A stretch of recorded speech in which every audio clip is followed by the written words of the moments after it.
Hello students. So ನಾವು previous ಕ್ಲಾಸಲ್ಲಿ ಈ ಕ್ಯಾಥೋಡ್ ರೇಸ್ ಅಂದ್ರೆ ಏನು, ಯಾವ ತರ ಪ್ರೊಡ್ಯೂಸ್ ಮಾಡ್ತಾರೆ, ಅದರದ್ದು ಯೂಸಸ್ ಏನು, ಪ್ರಾಪರ್ಟೀಸ್ ಏನು, ಮತ್ತೆ ರೇಡಿಯೋ ಆಕ್ಟಿವಿಟಿ ಪ್ರೊಸೆಸ್ ಅಂತಂದ್ರೆ ಏನು, ಅದೆಲ್ಲ ನಾವು ಸ್ಟಡಿ ಮಾಡಿದ್ವಿ. ಈ ರೇಡಿಯೋ ಆಕ್ಟಿವಿಟಿ ಪ್ರೊಸೆಸ್ ಅಲ್ಲಿ ನಾವೇನು ಸ್ಟಡಿ ಮಾಡಿದ್ವಿ? So on unstable atom, an unstable nucleus is trying to convert or attain a stable nucleus, right?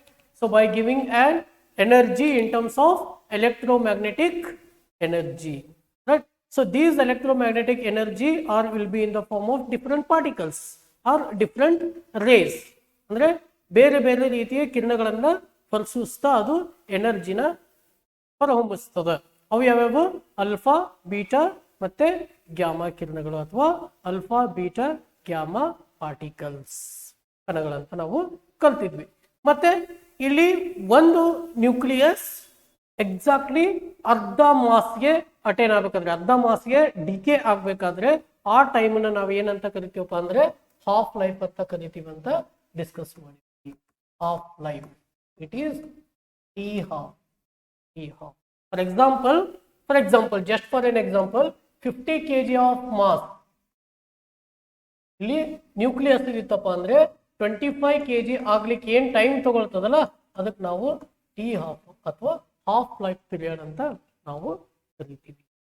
So ಇದನ್ನ ನಾವು ಎದಕ್ಕೆ ಯೂಸ್ ಮಾಡ್ತೀವಪ್ಪ ಅಂದ್ರೆ the rate of this process. Rate ಅಪ್ಪ ಅಂದ್ರೆ ವೇಗ, ಎಷ್ಟು ವೇಗವಾಗಿ ಈ ರೇಡಿಯೋ ಆಕ್ಟಿವಿಟಿ ಪ್ರೊಸೆಸ್ ಅಥವಾ ಡಿಕೆ ಪ್ರೊಸೆಸ್ ಆಗ್ತದೆ ಅಂತೇಳಿ ನಾವು ಕ್ಯಾಲ್ಕುಲೇಟ್ ಮಾಡಲಿಕ್ಕೆ ನಾವು ಟಿ ಹಾಫ್ ಲೈಫ್ ಪೀರಿಯಡ್ ನ ಯೂಸ್ ಮಾಡ್ತೀವಿ. Clear? Next coming to the types of radioactivity. ನಾನು ಆಲ್ರೆಡಿ ಹೇಳಿದೆ ನಿಮಗೆ ಮುಂಚಿನ ಕ್ಲಾಸಲ್ಲಿ ಈ ರೇಡಿಯೋ ಆಕ್ಟಿವಿಟಿ ಯಾವ ತರ ಆಗ್ತದೆ, ರೈಟ್? ಯಾವ ರೀತಿ ಈ ರೇಡಿಯೋ ಆಕ್ಟಿವಿಟಿ ಪ್ರೊಸೆಸ್ ಆಗ್ತದ ಅದ್ರ ಮೇಲೆ ಅಲ್ಫಾ, ಬೀಟಾ, ಗ್ಯಾಮಾ ಕಿರಣಗಳು ಹೊರಹೊಮ್ಮತಾವ ಅಂತ ಹೇಳಿದೆ. ಹೌದಾ? ಈ ಕಿರಣಗಳು ಹೊರಹೊಮ್ಮಿಸೋದ್ರೆ ಏನಾದ್ರೂ ಒಂದು ಬೇಸಿಸ್ ಬೇಕಲ್ಲ ಅದಕ್ಕೆ, ರೈಟ್? ಸೊ ಏನ್ ಬೇಸ್ ಅಪ್ಪ ಅಂದ್ರೆ ಯಾವ ರೀತಿ ಇದು ಆಗ್ತದೆ, ಅಲ್ಲಿ ಏನ್ ಚೇಂಜಸ್ ಆಗ್ತದೆ, ಸಬ್ ಅಟಾಮಿಕ್ ಪಾರ್ಟಿಕಲ್ಸ್ ಅಲ್ಲಿ ಚೇಂಜ್ ಆಗ್ಬೇಕು. ಆದ್ರೆ ಸಬ್ ಅಟಾಮಿಕ್ ಪಾರ್ಟಿಕಲ್ಸ್ ಅಲ್ಲಿ ನಾವು ನ್ಯೂಕ್ಲಿಯಸ್ ಅಷ್ಟೇ ತಗೊಳ್ತಿದೀವಿ ನಾವಿಲ್ಲಿ. ಸೊ ನ್ಯೂಕ್ಲಿಯಸ್ ಅಂದ್ರೆ ಪ್ರೋಟಾನ್ ಮತ್ತೆ ನ್ಯೂಟ್ರಾನ್, ಇವುಗಳಲ್ಲಿ ಚೇಂಜಸ್ ಆಗಬೇಕು, ಇಲ್ಲ ಎಲೆಕ್ಟ್ರಾನ್ ಆಡ್ ಆಗಬೇಕು, ಇಲ್ಲ ರಿಮೂವ್ ಆಗಬೇಕು. ಇದರಲ್ಲಿ ಏನಾದರೂ ಯಾವ ರೀತಿ ಚೇಂಜಸ್ ಆಗ್ತದೆ ಅದ್ರ ಮೇಲೆ ಅಲ್ಫಾ, ಬೀಟಾ ಮತ್ತೆ ಗ್ಯಾಮಾ ಕಿರಣಗಳು. ಕ್ಲಿಯರ್? ಸೊ ಒಂದೊಂದಾಗಿ ನಾವಿಲ್ಲಿ ನೋಡ್ತಾ ಹೋಗೋಣ. First is alpha decay. ಇದಕ್ಕೆ ನಾವೇನಂತ ಕರೀತೀವಿ ಅಂದ್ರೆ ಅಲ್ಫಾ ಡಿಕೆ. ಇಲ್ಲಿ ಪಾರ್ಟಿಕಲ್ ಯಾವುದು? ಅಲ್ಫಾ ಪಾರ್ಟಿಕಲ್ ಹೊರಹೊಮ್ಮುತ್ತದೆ. ಡಿಕೆ ಈಸ್ ನಥಿಂಗ್ ಬಟ್ ಕ್ಷೀಣಿಸುವುದು. ಡಿಕೆ ಅಂದ್ರೆ ಕ್ಷೀಣಿಸುವುದು. In alpha decay, what happens? An energetic helium ion or alpha particle. Alpha particle ಅಂದ್ರೇನು? helium ion is an alpha particle. Helium ion is ejected. ಇಲ್ಲಿ electromagnetic energy ಯಾವ type ಆಗಿ ಹೊರಹೊಮ್ಮುತ್ತದೆ? ಇಲ್ಲಿ in the form of alpha particle. Alpha particle ಅಂದ್ರೆ helium ion. Okay, so leaving a daughter nucleus ಅಂದ್ರೆ ಏನ್ ಗೊತ್ತೇನ್ರಿ? ಒಂದು ಪ್ರೊಸೆಸ್ ಆದ್ಮೇಲೆ, ಒಂದು ಡಿಕೆ ಪ್ರೊಸೆಸ್ ಆದ್ಮೇಲೆ ಏನ್ ಜನರೇಟ್ ಆಗ್ತವಲ್ಲ ನ್ಯೂಕ್ಲಿಯಸ್, ಇದಕ್ಕೆ ನಾವು ಡಾಟರ್ ನ್ಯೂಕ್ಲಿಯಸ್ ಅಂತ ಕರಿತೀವಿ. Daughter nucleus, right? ಸೊ ಇವೆರಡು daughter nucleus of this one. Suppose ಈ ನ್ಯೂಕ್ಲಿಯಸ್ ಮತ್ತೆ ಫರ್ದರ್ ಡಿಕೆ ಆಯ್ತಂದ್ರೆ ಇವೆರಡು daughter nucleus of this one. So ಈ ತರ ಒಂದು ಡಿಕೆ ಪ್ರೊಸೆಸ್ ಆದ್ಮೇಲೆ ಅಥವಾ ಒಂದು ರೇಡಿಯೋ ಆಕ್ಟಿವಿಟಿ ಸ್ಟೆಪ್, ಒಂದು ಪ್ರೊಸೆಸ್ ಆದ್ಮೇಲೆ ಅವೇನ್ ಜನರೇಟ್ ಆಗ್ತಾವಲ್ಲ ನೆಕ್ಸ್ಟ್ ನ್ಯೂಕ್ಲಿಯೈ, ಅವಕ್ಕೆ ನಾವು ಡಾಟರ್ ನ್ಯೂಕ್ಲಿಯೈ ಅಂತ ಕರಿತೀವಿ. ರೈಟ್? ಸೊ ಇದರಲ್ಲಿ ಏನ್ ಚೇಂಜಸ್ ಆಗ್ತವೆ ಈ ಪ್ರೊಸೆಸ್ ಅಲ್ಲಿ? ಡಾಟರ್ ನ್ಯೂಕ್ಲಿಯಸ್ ಅಲ್ಲಿ ಏನ್ ಚೇಂಜಸ್ ಆಗ್ತದೆ ಅಂದ್ರೆ the atomic number two less than the parent. Atomic number ಅಲ್ಲಿ ಎರಡು ಕಡಿಮೆ ಆಗ್ತದೆ. ಅಂಡ್ ಅಟಾಮಿಕ್ ಮಾಸ್ ನಂಬರ್ ಅಲ್ಲಿ 4 ಕಡಿಮೆ ಆಗ್ತದೆ. ನಾವು ಆಲ್ರೆಡಿ ಅಟಾಮಿಕ್ ನಂಬರ್ ಏನಂತ ಅನ್ನೋದು ಕಲ್ತಿದೀವಿ, ರೈಟ್. ಸೊ ಮತ್ತೆ ಅಟಾಮಿಕ್ ಮಾಸ್ ನಂಬರ್ ಏನಂತ ನಾವು ಕಲ್ತಿದೀವಿ, right. So is 4 less than the parent. So ನಾವು ಫಾರ್ ಎಕ್ಸಾಂಪಲ್ ನಾವು ಅಟಾಮಿಕ್ ಕಾನ್ಫಿಗರೇಷನ್ ರಿಪ್ರೆಸೆಂಟ್ ಮಾಡ್ಬೇಕಂದ್ರೆ ಎಕ್ಸ್ ಅನ್ನೋದು it is element name, it is element name. ಈ ತರ ನಾವು ಸಿಂಬಾಲಿಕ್ ಆಗಿ ರಿಪ್ರೆಸೆಂಟ್ ಮಾಡ್ತೀವಿ. X is element name. ಇಲ್ಲಿ ಕೆಳಗಡೆ ಏನಿರ್ತದಲ್ಲ ಇದು atomic mass number, sorry atomic number, ಇದು atomic mass number, atomic mass number, right. So ಈ ತರ ನಾವು ಸಿಂಬಲ್ ಆಗಿ ರಿಪ್ರೆಸೆಂಟ್ ಮಾಡ್ತೀವಿ, ರೈಟ್. So clear. ಸೊ ಇದರಲ್ಲಿ ಏನು ಚೇಂಜಸ್ ಆಗ್ತಾವಪ್ಪ ಅಂತಂದ್ರೆ ಈಗ ನೋಡ್ರಿ,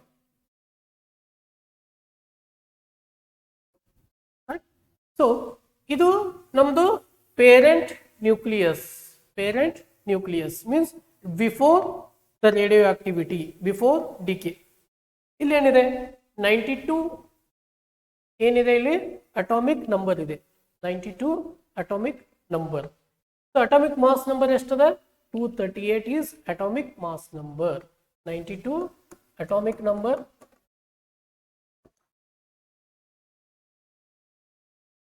238 atomic mass number.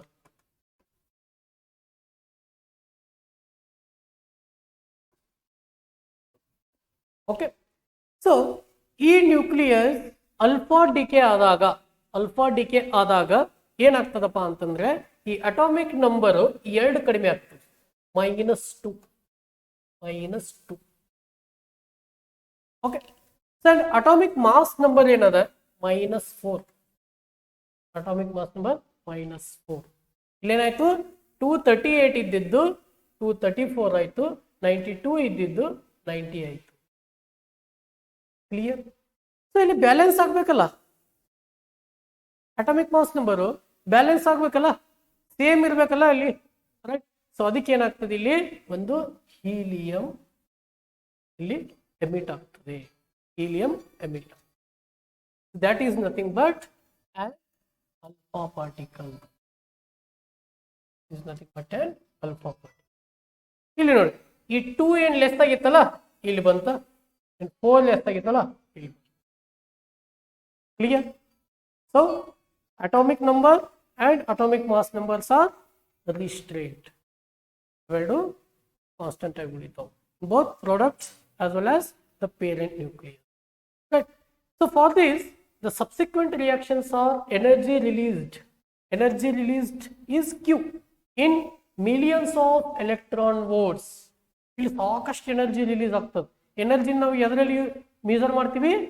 Electron volts. Million of electron volts terms ಅಲ್ಲಿ ಎನರ್ಜಿ ರಿಲೀಸ್ ಆಗ್ತದೆ. And half life is T12, right. So it should be noted that in alpha decays the charges are number of protons, right. So in alpha decays the charges are number of protons. So Q alpha means energy released is approximately equal to 4.268 mega electron volt, million of electron volts. T of ಎಷ್ಟಿರ್ತದಪ್ಪ ಅಂತಂದ್ರೆ 4.51 into 10 to the power 9 years. Think of this. ಅಷ್ಟು think ಮಾಡ್ರಿ.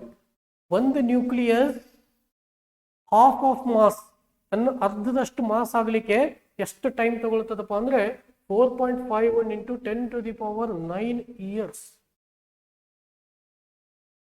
right. So ಎಷ್ಟು slow process, right. That is alpha D. So ನಮಗೆ ಈ alpha ಕಿರಣಗಳಾಯಿತು, alpha particle that is helium ion liberate ಆಗಲಿಕ್ಕೆ T12 ಆಗ್ಬೇಕಂತ ಏನಿಲ್ಲ, ಈ ಮಾಸ್ ಅರ್ಧದಷ್ಟು ಡಿಕೆ ಆಗ್ಬೇಕಂತ ಏನಿಲ್ಲ, ಸ್ವಲ್ಪ ಡಿಕೆ ಆದ್ರೂ ಕೂಡ ಅಲ್ಲಿ ಎನರ್ಜಿ ಲಿಬರೇಟ್ ಆಗ್ತದೆ. ಅದೇ ಎನರ್ಜಿನ ನಾವು ಇಲ್ಲಿ ಅದೇ ಅಲ್ಫಾ ಪಾರ್ಟಿಕಲ್ ಅನ್ನ ನಾವಿಲ್ಲಿ ಫರ್ದರ್ ಯೂಸ್ ಮಾಡ್ತೀವಿ. Clear? So this is regarding alpha decay. ಇಲ್ಲಿ ಅಲ್ಫಾ ಪಾರ್ಟಿಕಲ್ ಲಿಬರೇಟ್ ಆಗ್ತಾವು ಅಥವಾ ಅಲ್ಫಾ ಕಿರಣಗಳು ಇಲ್ಲಿ ಲಿಬರೇಟ್ ಆಗ್ತವೆ. Then beta minus decay. Beta minus beta minus ಇಲ್ಲಿ ನಾವು ಎಲ್ಲಿ ತಗೊಂಡಿದ್ವಿ electron, it is symbol of electron, beta minus or E minus, it is a symbol of electron. Clear? ಇಲ್ಲಿ ಏನಾಗ್ತದೆ ಬೀಟಾ ಮೈನಸ್ ಡಿಕೆ ಅಂದ್ರೆ ಎಲೆಕ್ಟ್ರಾನ್ ಡಿಕೆ. ಇಲ್ಲಿ ಏನ್ changes ಆಗ್ತದೆ ನೋಡೋಣ. In beta minus decay, an energetic negative electron is emitted. ಏನಿದ್ರಿ energetic negative electron, ಒಂದು electron ಇಲ್ಲೇ ಹೊರಗೆ ಹೋಗ್ತದೆ. It is emitted producing a daughter nucleus of one higher atomic number. ಇಲ್ಲಿ ಹೈಯರ್ ಅಟಾಮಿಕ್ ನಂಬರ್ ಯಾಕೆ ಆಗ್ತದೆ? ರೈಟ್, ಒಂದು ಎಲೆಕ್ಟ್ರಾನ್ ಹೊರಗೆ ಹೋಯ್ತಪ್ಪ ಅಂತಂದ್ರೆ ಈಕ್ವಲ್ ನಂಬರ್ ಆಫ್ ಪ್ರೋಟಾನ್ಸ್ ಇರ್ತಾವಲ್ಲ ಅಲ್ಲಿ, ರೈಟ್. ಒಂದು ಎಲೆಕ್ಟ್ರಾನ್ ಹೊರಗೆ ಹೋಯ್ತಪ್ಪ ಅಂದ್ರೆ ಪ್ರೋಟಾನ್ ನಂಬರ್ ಜಾಸ್ತಿ ಆಗಿಬಿಡ್ತದೆ. ಕ್ಲಿಯರ್?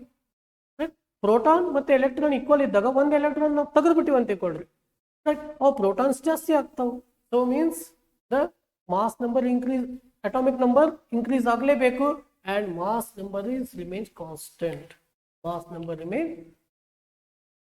ಸೊ ಇಲ್ಲಿ ನೋಡಿ 90 ಇಲ್ಲಿ ಅಟಾಮಿಕ್ ನಂಬರ್ ಅದ, mass number is 234, mass number will be remain same. mass number 234ಕ್ಕೆ 234 ಇರ್ತದೆ. ಇಲ್ಲಿ ಒಂದು ಅಟಾಮಿಕ್ ನಂಬರ್ ಇನ್ಕ್ರೀಸ್ ಆಗ್ತದೆ, ರೈಟ್. ಸೊ ಅದ್ರ ತಕ್ಕಂತೆ ಇಲ್ಲಿ ಒಂದು ಎಲೆಕ್ಟ್ರಾನ್ ಲಿಬರೇಟ್ ಆಗ್ತದೆ. ಕ್ಲಿಯರ್? ಇಲ್ಲಿ ವಿ ಮೈನಸ್ ಏನಪ್ಪಾ ಅಂತಂದ್ರೆ, ವಿ ಮೈನಸ್ ಏನಪ್ಪಾ ಅಂದ್ರೆ it is antineutrino particle. ಇಲ್ಲೊಂದು ಎಕ್ಸ್ಟ್ರಾ ಏನಾಗ್ತದೆ, ಇಲ್ಲೊಂದು antineutrino particle that have no charge or very little mass. ಇಲ್ಲೊಂದು ಬೈ ಪ್ರಾಡಕ್ಟ್ ಆಗಿ ಆಂಟಿ ನ್ಯೂಟ್ರಿನೋ ಪಾರ್ಟಿಕಲ್ ಅಂತೇಳಿ ಒಂದು ಪಾರ್ಟಿಕಲ್ ಜನರೇಟ್ ಆಗ್ತದೆ. ಅದಕ್ಕೆ ಚಾರ್ಜ್ ಇರಲ್ಲ, it got no charge because it is neutron, it base is neutron, it got no charges. ಮತ್ತೆ ಅದರದ್ದು mass ಬಹಳ ಕಡಿಮೆ ಇರ್ತದೆ. ನ್ಯೂಟ್ರಾನ್ ಜಾಸ್ತಿ ಇರ್ತದೆ, ಬಟ್ ಇದು ಈಸ್ ಆಂಟಿ ನ್ಯೂಟ್ರಿನೋ ಪಾರ್ಟಿಕಲ್, ಇದು ಬೇರೆ, ರೈಟ್. ಅದರದ್ದು ಮಾಸ್ ವೆರಿ ಬಹಳ ಕಡಿಮೆ. ಸೊ ಇಲ್ಲಿ energy liberated Q beta plus the energy liberated in this process that is approximately equal to 0.263 millions of electron volts. In T half ಏನಿರ್ತದಪ್ಪ ಅಂದ್ರೆ 24.1 days. If you compare the alpha decay and beta minus decay, alpha decay is a very slow process, whereas beta minus decay is little bit faster than this. little bit ಅಲ್ಲ, ಜಾಸ್ತಿನೇ fast. ಅದರಲ್ಲಿ 10 to the power 9 years, 10 to the power 9 years ಬೇಕಿತ್ತು. ಇಲ್ಲಿ 24.1 days ಅಷ್ಟೇ. It's very very fast compared to alpha decay. Right. Then third one is gamma decay. Right. So gamma rays ಅಂದ್ರೆ ಏನು? The gamma rays are photons and are without rest mass or charge. Gamma rays are nothing but a photons, but ಇವಕ್ಕೆ rest mass ಇರಲ್ಲ or charge ಕೂಡ ಇಲ್ಲ. Got no mass and no charge or nothing but these are photons, not protons. These are photons. Clear? So photons are nothing but a packet of energy. So usually this accompanies with alpha or beta decay. ಇದರಲ್ಲಿ alpha ಅಥವಾ alpha ಡಿಕೆನೂ ಆಗ್ಬೋದು ಅಥವಾ beta ಡಿಕೆನೂ ಆಗ್ಬೋದು ಅಥವಾ ಎರಡೂ ಆಗ್ಬೋದು. ಯಾವ ತರ ಆಗ್ತದೆ? ಇಲ್ಲಿ ಡಿಫ್ರೆನ್ಸಿಯೇಷನ್ ಏನಪ್ಪಾ ಅಂತಂದ್ರೆ ಎನರ್ಜಿ ಲೆವೆಲ್. ಏನು ಬಂದು ಫಸ್ಟ್ ನ್ಯೂಕ್ಲಿಯಸ್ ಸೆಕೆಂಡ್ ನ್ಯೂಕ್ಲಿಯಸ್ ಎರಡು ನ್ಯೂಕ್ಲಿಯೈ ಆಗಿ ಡಿವೈಡ್ ಆಗಬೇಕಾದ್ರೆ ಇಲ್ಲೇನು ಎನರ್ಜಿ ಲೆವೆಲ್ ಇರ್ತದಲ್ಲ, ಈ ಎನರ್ಜಿ ಲೆವೆಲ್, ಈ ಎನರ್ಜಿ ಲೆವೆಲ್ ಮೇಲೆ ಈ ಅಲ್ಫಾ ಡಿಕೆ ಅಥವಾ ಬೀಟಾ ಡಿಕೆ ಆಗಬೇಕು ಅನ್ನೋದು ಡಿಪೆಂಡ್ ಆಗ್ತದೆ. ಅದು ಡಿಪೆಂಡ್ ಆಗ್ತದೆ. ಯಾವ ತರ ಅದನ್ನ ನೋಡೋಣ. ಸೊ ಯಾವಾಗ ಅಲ್ಫಾ ಅಥವಾ ಬೀಟಾ ಡಿಕೆ ಆಗ್ತಾವು, ಅಲ್ಫಾ ಮತ್ತು ಬೀಟಾ ಡಿಕೆ ಯಾವಾಗ ಆಗ್ತಾವಲ್ಲ ಅವು ಯಾವ ಎರಡು ರೀತಿ ಪ್ರೊಸೀಡ್ ಆಗ್ತಾವ. ಅಲ್ಫಾ ಮತ್ತು ಬೀಟಾ ಡಿಕೆ ಎರಡು ರೀತಿ ಪ್ರೊಸೀಡ್ ಆಗ್ತಾವ. ಏನು? ಒಂದು, directly to the ground, that is lowest energy state of the daughter nucleus without gamma emission. ಒಂದು ಪ್ರೊಸೆಸ್ ಏನಾಗ್ತದಪ್ಪ ಅಂತಂದ್ರೆ, ಫಾರ್ ಎಕ್ಸಾಂಪಲ್ ಈಗ ಒಂದು ನ್ಯೂಕ್ಲಿಯಸ್ ಎರಡು ನ್ಯೂಕ್ಲಿಯಸ್ ಆಗಿ ಕನ್ವರ್ಟ್ ಆದಾಗ ಅಲ್ಲೇನು ಎನರ್ಜಿ ಲಿಬರೇಟ್ ಆಗ್ತದಲ್ಲ, ಎನರ್ಜಿ ಲಿಬರೇಟ್ ಆದ್ಮೇಲೆ ಈ ಉಳಿದಿರುವಂತ ನ್ಯೂಕ್ಲಿಯಸ್ ಎನರ್ಜಿ ಬಹಳ ಕಡಿಮೆ ಆಗಿಬಿಡ್ತದೆ. ಅಂದ್ರೆ ಅದರದ್ದು ಲೋವರ್ ಎನರ್ಜಿ ಸ್ಟೇಟ್ ಅಲ್ಲಿಗೆ ಬಂದ್ಬಿಡ್ತಾವ. ಈ ಎಕ್ಸಾಂಪಲ್ ಒಂದು ಕೆಲಸ ಕೊಡ್ತೀನಿ. ಒಂದು ಪರ್ಸನ್ ಎ ತಗೊಳ್ರಿ ಅಥವಾ ಪರ್ಸನ್ ಬಿ ತಗೊಳ್ರಿ. ಓಕೆ, ಪರ್ಸನ್ ಎಗೆ ಮತ್ತೆ ಪರ್ಸನ್ ಬಿಗೆ ಸೇಮ್ ಕೆಲಸ ಕೊಡ್ತೀನಿ ನಾನು, ರೈಟ್? ಸೇಮ್ ಕೆಲಸ. ಓಕೆ, ಸೊ ಒಂದು 50 ಮೂಟೆ ಏನಾದರೂ ಒಂದು ಅಕ್ಕಿ ಒಂದು ಕಡೆಯಿಂದ ಇನ್ನೊಂದು ಕಡೆ ಎತ್ತಿಡ್ಬೇಕು, ಹೌದಾ? Person A, right? ಸೊ ಒಂದು 50 kg ಈ ಮೂಟೆಗಳನ್ನ ಎತ್ತಿಟ್ಟ ಮೇಲೆ ಅವನಿಗೆ ಇನ್ನೂ ಎನರ್ಜಿ ಇರ್ತದೆ ಅನ್ಕೊಳ್ರಿ, ಅವನಿಗೆ ಇನ್ನೂ ಎನರ್ಜಿ ಇರ್ತದೆ.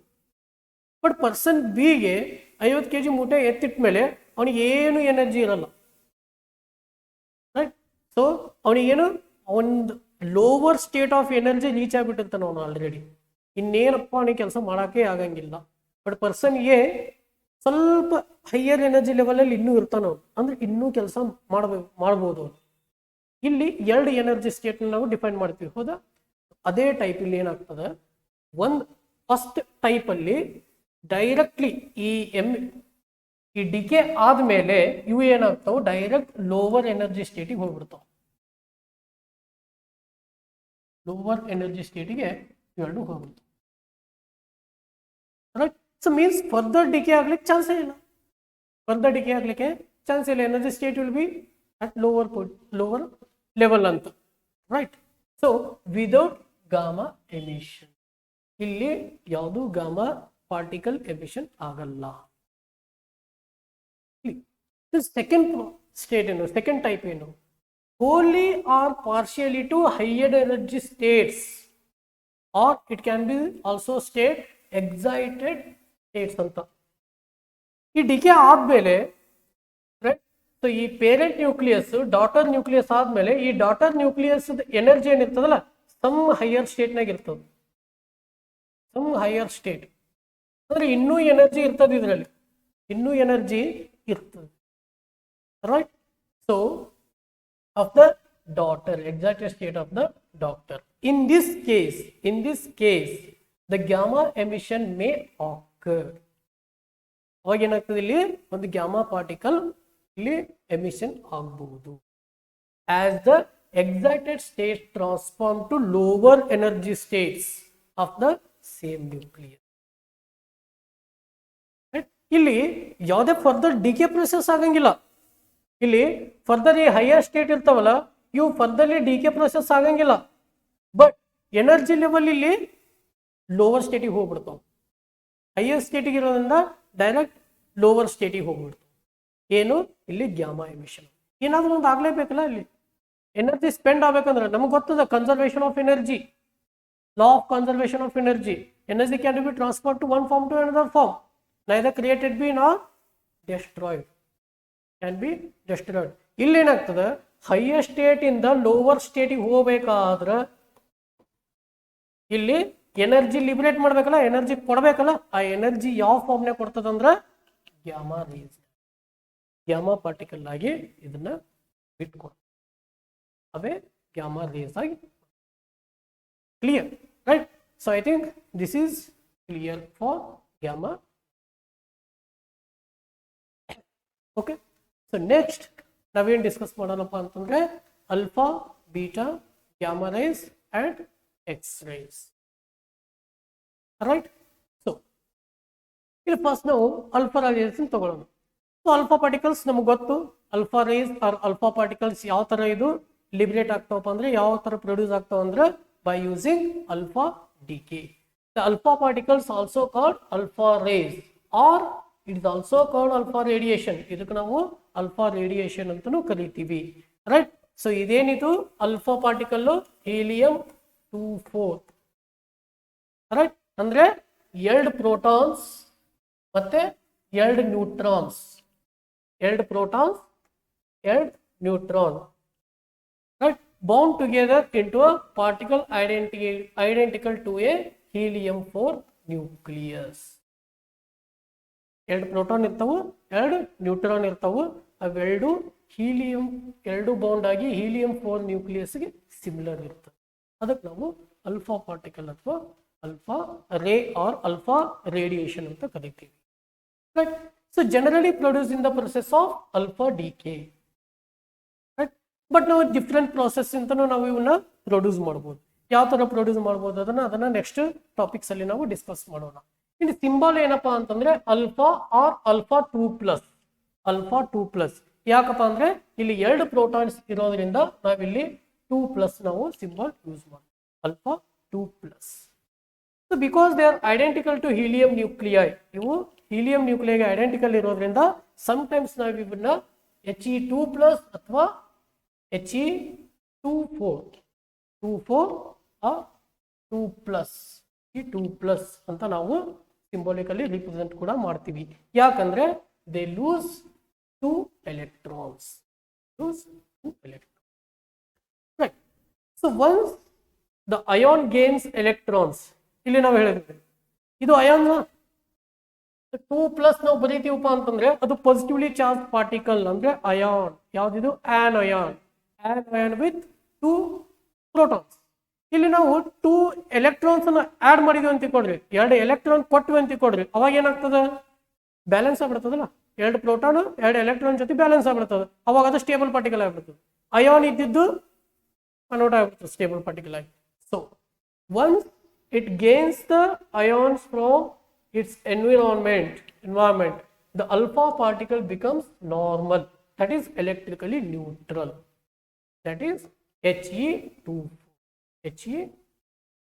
ಇಲ್ಲಿ 2+ ಬರುವಂತ ಅವಶ್ಯಕತೆ ಇರೋದು, ಯಾಕಂದ್ರೆ 2 ಎಲೆಕ್ಟ್ರಾನ್ ಹಾಕ್ಬಿಡ್ತಾರೆ. So one alpha particle is equal to 2 protons to neutrons, right? So 2 protons and 2 neutrons are bonded together. Clear? So this is about the alpha rays properties. Alpha ray andre ಏನು? Next, properties of alpha ray. ಏನು alpha ray properties? So these are relatively slow and heavy compared to other nuclear radiation.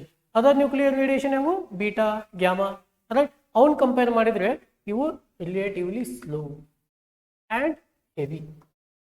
Heavy ಇದ್ರೆ slow ಇರ್ತದೆ, ಹೌದಾ? Heavy ಇದ್ರೆ slow ಇರ್ತದೆ. The particles travel at 5 to 7% of the speed of light. Speed of light ಏನಿರ್ತದಲ್ಲ ಅದರದ್ದು 5 to 7% ಇದರ speed ಇರ್ತದೆ. Clear? So has a mass approximately equivalent to 4 protons. 4 protons total mass ಏನಿರ್ತದಲ್ಲ ಅದು ಇದಕ್ಕೆ ಇಕ್ವಿವೆಲೆಂಟ್ ಇರ್ತದೆ, 1 alpha particle ಗೆ equivalent. So alpha particles, they are highly ionizing. ಅಂದ್ರೆ ಇವು gases ನ ಅಯೋನೈಸ್ ಮಾಡ್ತಾವ. They are giving charge to gas. They are unable to penetrate very far through matter. Suppose ನಾ ಇಲ್ಲಿ ಯಾವ್ದಾದ್ರು ಒಂದು ಇಲ್ಲಿ ಆಬ್ಸ್ಟಕಲ್ ಇಟ್ಟಿದ್ದೆ ಅಂತ ತಿಳ್ಕೊಳ್ರಿ. ಇಲ್ಲಿ ನಮಗೆ ಅಲ್ಫಾ ಪಾರ್ಟಿಕಲ್ ಬರ್ತದೆ, ಇದು ಜಾಸ್ತಿ ಮೂವ್ ಆಗಂಗಿಲ್ಲ. ಇಲ್ಲಿ ಇದು ಜಾಸ್ತಿ ಮೂವ್ ಆಗಂಗಿಲ್ಲ, unable to penetrate very far through matter, right? So these can brought to rest by a few centimeters of air. Just ಇಲ್ಲಿ ಪ್ರೊಡ್ಯೂಸ್ ಆಗ್ಯಪ್ಪ ಅಂದ್ರೆ ಸ್ವಲ್ಪ ಸೆಂಟಿಮೀಟರ್ ದೂರದಲ್ಲೇ ಇವನ್ನ ನಾವು ವೆಲಾಸಿಟಿ 0 ಮಾಡ್ಬೋದು. ಅಂದ್ರೆ we can brought this to rest, ಅಂದ್ರೆ ಅವನ್ನ ಸ್ಟಾಪ್ ಮಾಡ್ಬೋದು ನಾವು. Okay, or less than the 10th of a millimeter of biological tissue. Normally ಏರ್ದಾಗ ಸ್ವಲ್ಪ ಸೆಂಟಿಮೀಟರ್ ವರೆಗೂ ಸ್ಟಾಪ್ ಮಾಡ್ಬೋದು. ಬಯೋಲಾಜಿಕಲ್ ಟಿಶ್ಯೂಸ್ ಅಂದ್ರೆ ನಮ್ಮ ಟಿಶ್ಯೂಸ್ ಮೇಲೆ ಏನಾದರೂ ಇವನ್ನ ನಾವು ಇಂಬೈಬ್ ಮಾಡಿದ್ರೆ, ಇಂಪಾರ್ಟ್ ಮಾಡಿದ್ರೆ ಅಥವಾ ಹಿಟ್ ಮಾಡಿದ್ರೆ ಜಸ್ಟ್ ಒಂದು 1/10 of millimeter ನೋಡ್ರಿ, 1 mm 10 ಭಾಗ ಮಾಡಿದ್ರೆ ಎಷ್ಟು ಡಿಸ್ಟೆನ್ಸ್ ಆಗುತ್ತಲ್ಲ ಅಷ್ಟು ಡಿಸ್ಟೆನ್ಸ್ಗೆ ಇವನ್ನ ನಾವು ಸ್ಟಾಪ್ ಮಾಡ್ಬೋದು ಅಂತ. ಅದ್ರ ಆದ್ಮೇಲೆ ಇವು ಪೆನೆಟ್ರೇಟ್ ಆಗಕ್ಕೆ ಸಾಧ್ಯ ಇಲ್ಲ. ತಿಳ್ಕೊಡ್ರಿ, ಈ ಪ್ರಾಪರ್ಟಿ ನಮಗೆ ಈ ನೆಕ್ಸ್ಟ್ ಮೆಡಿಕಲ್ ಡಯಾಗ್ನೋಸಿಸ್ ಅಲ್ಲಿ ಏನು ಇನ್ಸ್ಟ್ರೂಮೆಂಟ್ ಯೂಸ್ ಮಾಡ್ತೀವಿ ಅದರಲ್ಲಿ ಬಹಳ ಇಂಪಾರ್ಟೆಂಟ್ ಆಗ್ತದೆ. Next, alpha particles, because they are highly ionizing, they have larger potential to much more biological damage. ಅಂದ್ರೆ ಈ ಆರ್ಗನ್ಸ್ ಮೇಲೆ ಬಹಳಷ್ಟು ಡ್ಯಾಮೇಜ್ ಮಾಡುವಂತ ಕೆಪಾಸಿಟಿ ಈ ಅಲ್ಫಾ ಪಾರ್ಟಿಕಲ್ ಸಿಗೋದು, right? For the same amount of deposited energy. ಅಂದ್ರೆ alpha beta ಗ್ಯಾಮಾಕ್ ನಾವು ಸೇಮ್ ಎನರ್ಜಿ ಕೊಟ್ಟರು ಕೂಡ ಅಲ್ಫಾ ಜಾಸ್ತಿ ಟಿಶ್ಯೂಸ್ ಮೇಲೆ ಇಫೆಕ್ಟ್ ಹೊಡಿಬಹುದು. ಕ್ಲಿಯರ್?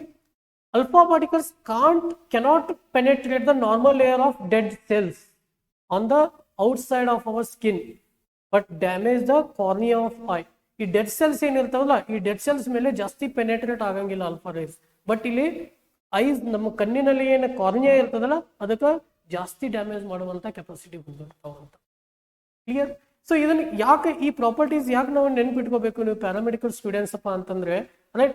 ಸೊ ಬೈ ಮಿಸ್ಟೇಕು ಕೂಡ ನೀವು ಡಯಾಗ್ನೋಸಿಸ್ ಮಾಡಬೇಕಾದ್ರೆ ಈ ರೇಸ್ನ ಕಣ್ಣಿನ ಸಮೀಪನೋ ಅಥವಾ ಬೇರೆ ಬೇರೆ ಎಲ್ಲಿ ಸೂಕ್ಷ್ಮ ಟಿಶ್ಯೂಸ್ ಇರ್ತಾವೋ ಅಲ್ಲಿ ಇದನ್ನ ರೇಡಿಯೇಟ್ ಮಾಡಬಾರ್ದು ಅಂತ ಹೇಳಿ. ಪ್ರಿಕಾಷನರಿ ಮೆಜರ್ಮೆಂಟ್ಸ್ ನಿಮ್ಗೆ ಗೊತ್ತಿರಬೇಕು, ಇದ್ರ ಪ್ರಾಪರ್ಟೀಸ್ ಏನು, ಏನೇನು ಮಾಡ್ಬೋದು ಇವು ಹಾರ್ಮ್ಫುಲ್ ಆಗಿ, ಏನೇನು ಹಾರ್ಮ್ಫುಲ್ ಎಫೆಕ್ಟ್ಸ್ ಇರ್ತಾವೆ ಇದ್ರದಂತ. ಸೊ ಅದಕ್ಕೆ ಇದ್ರ ರೀಸನ್ ಇಂದ ನಾವು ಇವನ್ನೆಲ್ಲ ಕಲಿಬೇಕಾಗ್ತದೆ. ಒಂದು ಟೆಕ್ನಾಲಜಿ ಯಾವ ಥರ, ಪ್ರಿನ್ಸಿಪಲ್ ಯಾವ ಥರ, ಒಂದು ಇದು ಏನೇನು ಎಫೆಕ್ಟ್ ಮಾಡಬಹುದು ಬಾಡಿಗೆ ಅಥವಾ ಯಾವ್ದಾವ ಟಿಶ್ಯೂ ಮೇಲೆ ಯಾವ ಥರ ಇದು ಪರಿಣಾಮಗಳನ್ನು ಬೀರಬಹುದು, ಅದನ್ನೆಲ್ಲ ಸ್ಟಡಿ ಮಾಡ್ಲಿಕ್ಕೆ ನಾವು ಇದನ್ನ ಇಂಪಾರ್ಟೆಂಟ್ ನೋಡಿ. So alpha particle emitters are particularly dangerous if inhaled. ನಾವು ಸ್ವ್ಯಾಲೋ ಮಾಡಿದ್ರೆ ಅಥವಾ ಅವನ್ನ ರೆಸ್ಪಿರೇಟ್ ಮಾಡಿದ್ರೆ, ಉಸಿರಾಟಲ್ಲಿ ಕೂಡ ಅವು ಬಂದ್ರಪ್ಪ ಅಂದ್ರೆ they are very dangerous. Or if they enter wound. wound means tissue, open tissue. wound ಆಗಿರುವಾಗ ಕಂಪ್ಲೀಟ್ ಸೆಲ್ಸ್ ಎಲ್ಲ ಓಪನ್ ಇರ್ತವೆ, ಸ್ಕಿನ್ಸ್ ಎಲ್ಲ ರಪ್ಚರ್ ಆಗಿರ್ತವೆ, ಅವಾಗ ಬಹಳ ಡ್ಯಾಮೇಜ್ ಮಾಡಿ. ಕ್ಲಿಯರ್? ಸೊ ಅಪ್ಪಿ ತಪ್ಪಿನೂ ಕೂಡ ಇವನ್ನ ಇನ್ಸಿಡೆಂಟ್ ಮಾಡಬಾರ್ದು wounds ಮೇಲೆ ಅಥವಾ ಐಸ್ ಮೇಲೆ, right? Clear? So these are properties of alpha particles. Our next uses ಏನು alpha rays? Right? So these can be used as a smoke detectors. Normally the americium-241, it is the element. Americium-241 is commonly used in ionizing the smoke detector. Smoke detector agina. Then, so these are used to remove static charges from the equipment. Static charges, the charges which are at rest. Surface ಮೇಲೆ ಏನು charges ಇರ್ತಾವೆ, ನಾವಿನ್ನು ಎಲೆಕ್ಟ್ರಿಸಿಟಿಯಲ್ಲಿ ಕಲ್ತಿದ್ದೀವಿ, right? Charges study ಮಾಡಬೇಕಾದ್ರೆ ಏನು static charges ಅಂದ್ರೆ ಏನು. So ಆ ಸ್ಟ್ಯಾಟಿಕ್ ಚಾರ್ಜಸ್ನ ರಿಮೂವ್ ಮಾಡಬೇಕಾದ್ರೆ ನಾವು ಇವನ್ನ ಅಲ್ಫಾ ರೇಸ್ನ ಯೂಸ್ ಮಾಡ್ತೀವಿ, ರೈಟ್? ಸೊ ಯಾವ್ದು ಎಲಿಮೆಂಟ್ ಯೂಸ್ ಮಾಡ್ತೀವಿ ಅಂದ್ರೆ ಪೊಲೋನಿಯಂ-210. ಪೊಲೋನಿಯಂ. ಸೊ ದೆನ್ ಇದು ಎಲ್ಲಿ ಯೂಸ್ ಮಾಡ್ತೀವಿ ಅಂದ್ರೆ radio isotope thermo electric generators. Thermo electric means thermal energy that converted into electric energy by using generator that use the process radio isotope. ಏನು isotope ಅಂತ ಏನು ಕರೆದು, ಐಸೋಟೋಪ್ ಅಂದ್ರೆ ಏನ್ರಿ? Isotopes, right? So neutron number ಅಲ್ಲಿ variation ಆಗ್ತದೆ. Neutron numbers ಅಲ್ಲಿ variation ಏನಾಗ್ತಾವಲ್ಲ ಒಂದೇ ಎಲಿಮೆಂಟ್ ಇದ್ದು, ಸೊ ಅದಕ್ಕೆ ನಾವು ಐಸೋಟೋಪ್ ಅಂತ ಕರಿತೀವಿ. ಈ ಐಸೋಟೋಪ್ ರೇಡಿಯೋ ಆಕ್ಟಿವಿಟಿ ಆದ್ರೆ, ಈ ಐಸೋಟೋಪ್ಸ್ ಏನಾದವಲ್ಲ ಇವು ರೇಡಿಯೋ ಆಕ್ಟಿವ್ ಡಿಕೆ ಆದ್ರೆ, ರೇಡಿಯೋ ಆಕ್ಟಿವ್ ಡಿಕೆ ಪ್ರೊಸೆಸ್ ಆದಾಗ ಏನಿಲ್ಲ ಎನರ್ಜಿ ರಿಲೇಟ್ ಆಗ್ತದ, heat energy. So that can be converted into electric energy. That is radio isotope thermo electric generator. ಅದರಲ್ಲಿ ನಾವು ಅಲ್ಫಾ ಪಾರ್ಟಿಕಲ್ನ ಯೂಸ್ ಮಾಡ್ತೀವಿ. ಯಾವ ಎಲಿಮೆಂಟು? ಪ್ಲೂಟೋನಿಯಂ-238. ಯಾವ ಎಲಿಮೆಂಟ್ ಅಲ್ಲಿ isotope? Isotope we use plutonium-238. Right? ಎಲ್ಲಿ ನಾವು ಇದನ್ನ ಸ್ಪೇಸ್ ಪ್ರೋಬ್ಸ್ ಅಲ್ಲಿ.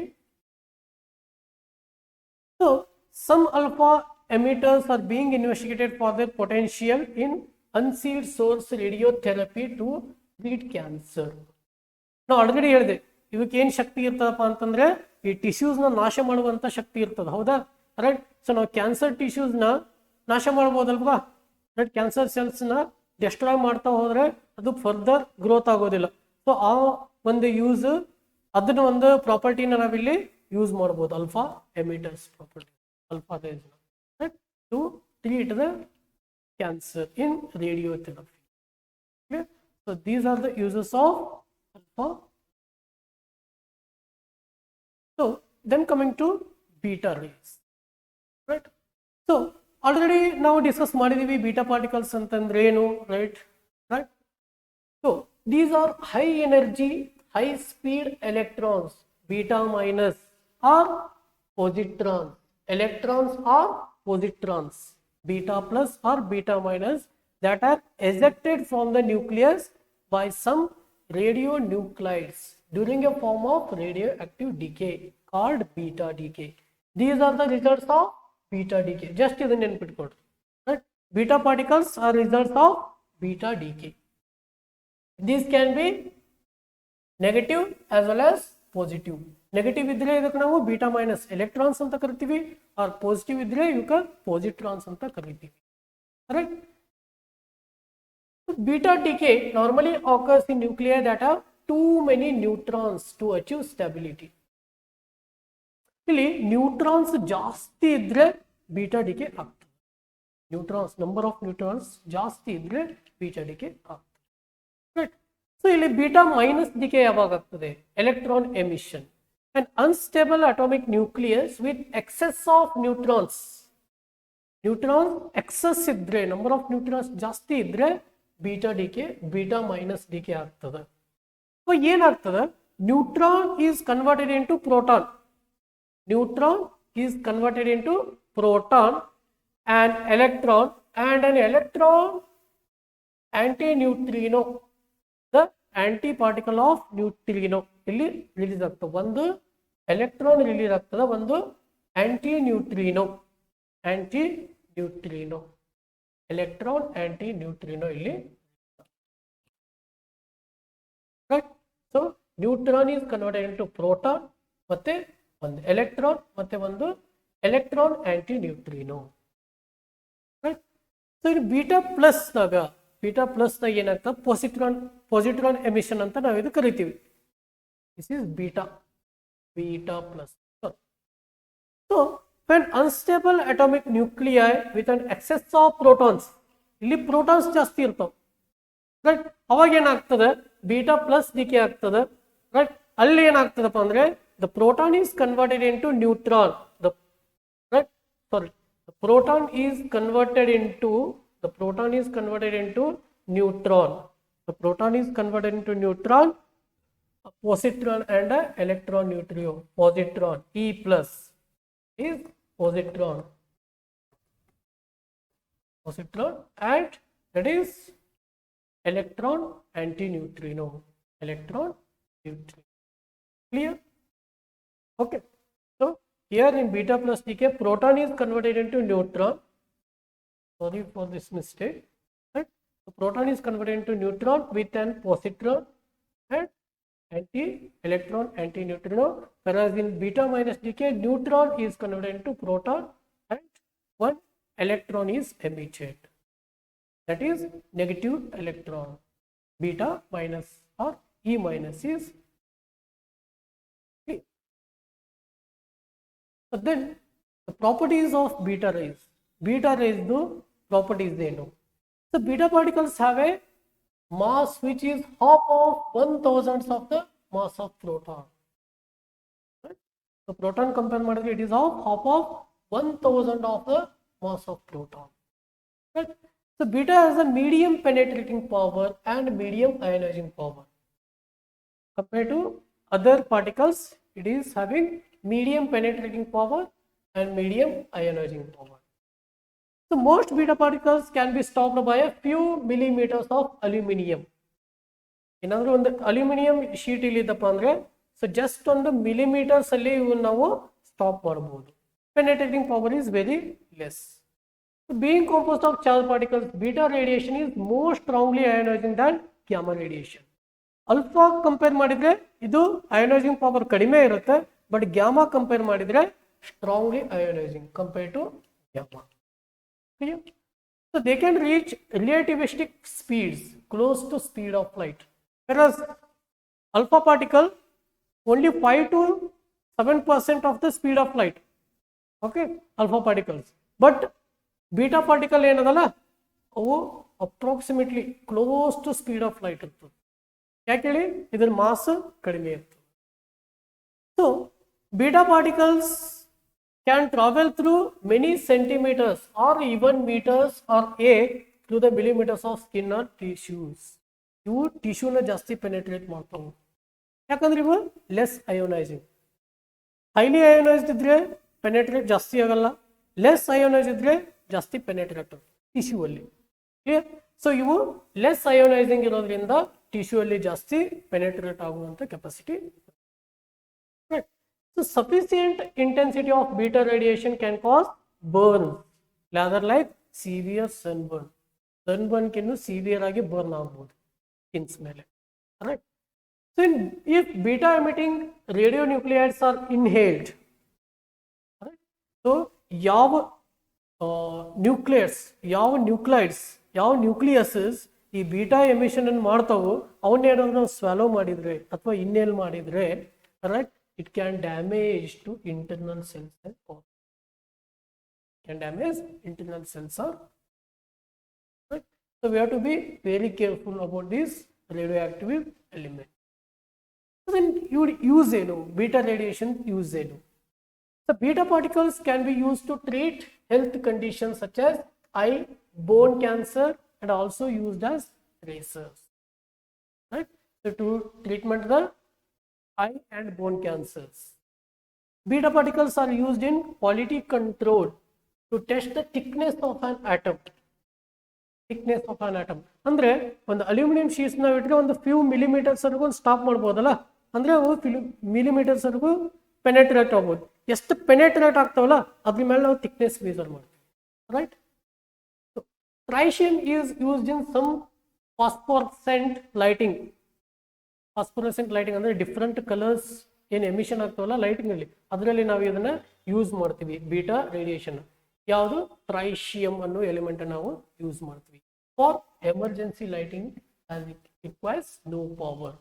ಇದಕ್ಕೆ ನೋ ಪವರ್ ಬೇಕಾಗಿಲ್ಲ, ಬಿಕಾಸ್ ಡಿಕೆ ಪ್ರೊಸೆಸ್, ಇದಕ್ಕೇನು ಪವರ್ ಬೇಕಾಗಿಲ್ಲ.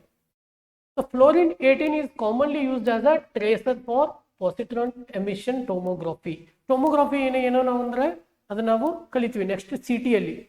CT ಸ್ಕ್ಯಾನ್ ಅಂತ ನಾವೇನು ಕರಿತೀವಲ್ಲ ಅದು, ಅದರಲ್ಲಿ ನಾವು ಇದನ್ನ ಟೊಮೊಗ್ರಫಿ ಅಂದ್ರೆ ಏನಂತ ನಾವು ಕಲಿತೀವಿ.